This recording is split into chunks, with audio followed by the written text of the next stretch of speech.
Senator Hawley, you're recognized for your questions. Thank you very much, Mr. Chairman. Thanks to the witnesses for being here. I want to start my time with a piece of oversight business, if I could. Last week, when the Secretary of Homeland Security was here, Secretary Mayorkas, I asked him about a whistleblower claim, a whistleblower who had come forward to my office and alleged that as many as 600 security special agents from Homeland Security investigations, 600, had been removed from felony investigations, including particularly child exploitation investigations, and sent to the southern border to do things like make sandwiches for illegal immigrants. That's a quote from the whistleblower, not from me. Here's what she said. We're being told to shut down investigations to go hand out sandwiches and escort migrants to the shower and sit with them while they're in the hospital and those types of tasks. Now, Secretary Mayorkas did not deny this.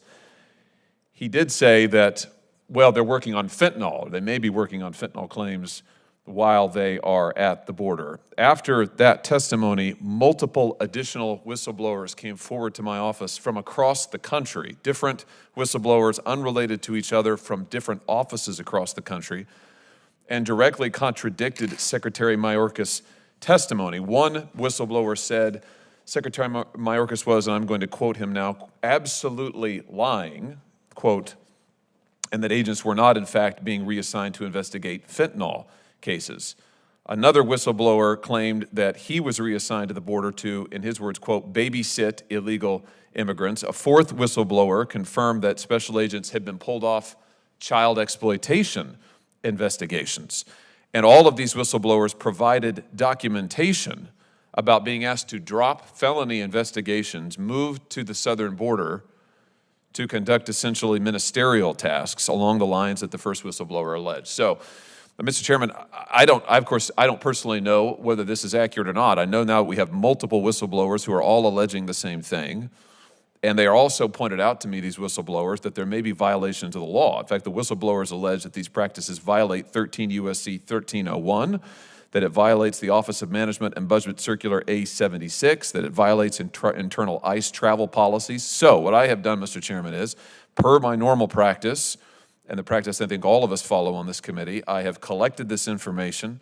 I have written a letter to the Inspector General of DHS asking his office to investigate these claims, which I'm sharing with the committee today, and I've asked him to report back to me and to the committee so that we can see what he says. I'd like to submit this for the record if I could, Mr. Chairman. I want to thank you for your work always with whistleblowers and for those who come forward to my office and other offices before. And so I'm putting this on the record, and we'll see what he says. And I hope that he'll look into this and he'll get back to us and we can evaluate these claims. Thank you. Now, turning, if I could, to you, Professor Acemoglu, let me ask you a little bit about AI in the recruiting context, in the recruiting and hiring context. My understanding is that increasingly companies are using AI recruiting tools to, what they would say, enhance efficiency in the hiring process.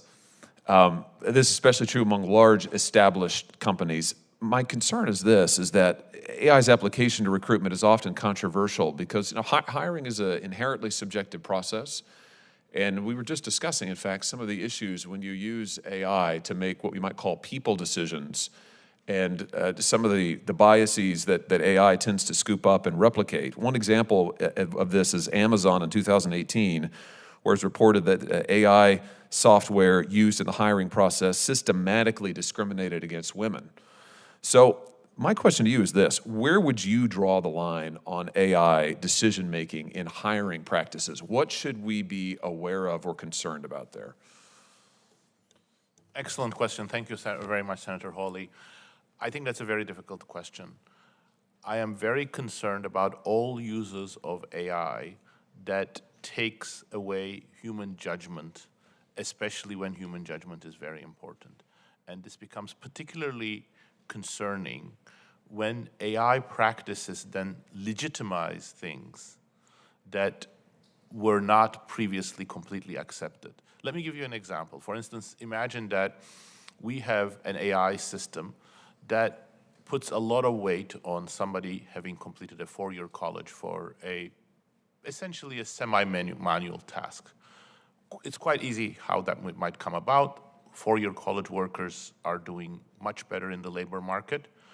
But for many semi-manual tasks, those college skills are not that important. But if the AI system starts putting that emphasis, it's going to start turning a lot of good candidates down.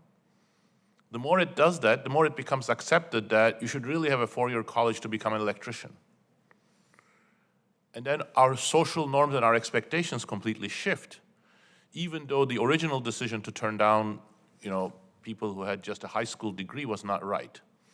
So this is not a hypothetical situation, because we are having a lot of similar cases happen when AI systems are engaged in decision-making, especially when people don't know how to evaluate them. There's a lot of evidence, for example, that doctors who get AI recommendations don't know how to evaluate it, and they sometimes get confused where the AI recommendation comes from. And they may put overweight on things that they shouldn't really overweight because they don't understand the black box nature of these systems. So I think human judgment and the expert opinion of people who have accumulated expertise is going to be very important. This is particularly true when we start using AI not just for recruitment, but lots of other human resource tasks. For example, promotion, or deciding who's doing well, or how to assign workers to different shifts. I think all of these we're going to do much better, which, if we do something broadly consistent with what I tried to emphasize in my written testimony, choose a pro-human direction of AI, which means that we try to choose the AI technology's trajectory in a way that empowers humans, and then we train the decision makers so that they have the right expertise to work with AI. And that includes valuing their own judgment, not becoming slaves of the AI system. Thank you for that question. No, very good. And your answer touches on something that I think is so important, that we can't lose sight of who has control of the AI and who the AI is benefiting. And I've said over and over, I'm sure that these giant corporations who are developing AI, I'm sure that they'll make lots of money on it. I mean, I have no doubt about that. Will it be good for the people that they employ? And in particular, will it be good for working people in this country? I'm less certain about that. And I see my friend Senator Blumenthal across the dais. In a hearing that we had recently, I still remember the testimony of a large corporate executive who just remarked offhand that it was wonderful that AI was doing things like replacing people who work at fast food restaurants. And he said, and I think he just expected everyone to agree, because, of course, those are not creative tasks, so it's good we can do without them. I thought, wait a minute. It's easy for you to say as you sit in your position in the C-suite. Maybe not so much for the person for whom that's a first job. That's getting a foothold in the labor market from which she can advance to something else. So I think who controls the AI and what the biases are in it, in the way that you point out, is very, very important. Thank you, Mr. Chairman.